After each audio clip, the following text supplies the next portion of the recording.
Hey everybody, this is Dustin, your RV specialist, and I'm wanting to see who has an older unit out there that's more than 5 years old. So this is for you if you have a unit that's more than 5 years old.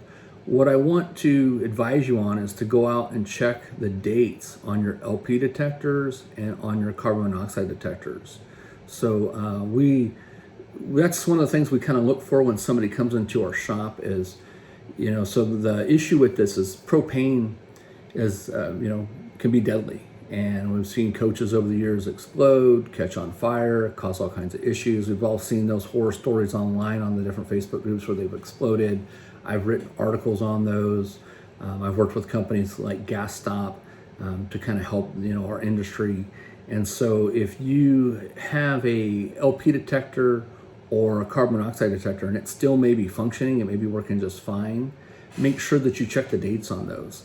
There's a bunch of them that have kind of come and gone over the years, and so different brand names, so whether it's a surface mount or a recessed mount, so sometimes there's some challenges where you have to change the size or change the style, but propane is 10 times heavier than oxygen, so that's why they put those down so low to the coach, and so they're also controlled off of 12 volt. So you'll have a bunch of different scenarios to throw at you. You'll have a LP detector that may be, still working and it's older, but it's been snuffing that air, checking the air quality for years, and it's not so sensitive as it should be. So you could have a propane leak and not know that you have a propane leak.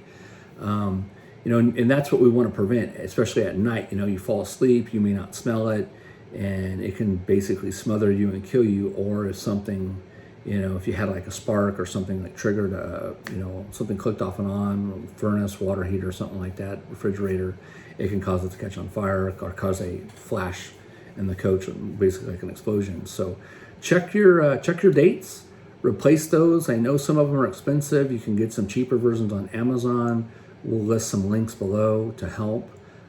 We just don't want anybody to have any problems. It's not a thing for me to try to sell you a part that's got 2 wires and 2 screws and takes a few minutes to install and maybe we make $5 or $10 off of it. It's more or less to protect you and take care of you. So again, don't neglect them. If they're more than 5 years old, folks, change them out. It's like having bad tires on a car getting ready to take a long trip. So thanks so much for watching, and hope some of this information helps you. I know I kind of go all over the place, so bear with me, and we'll see you soon. Thanks again for watching. Bye-bye.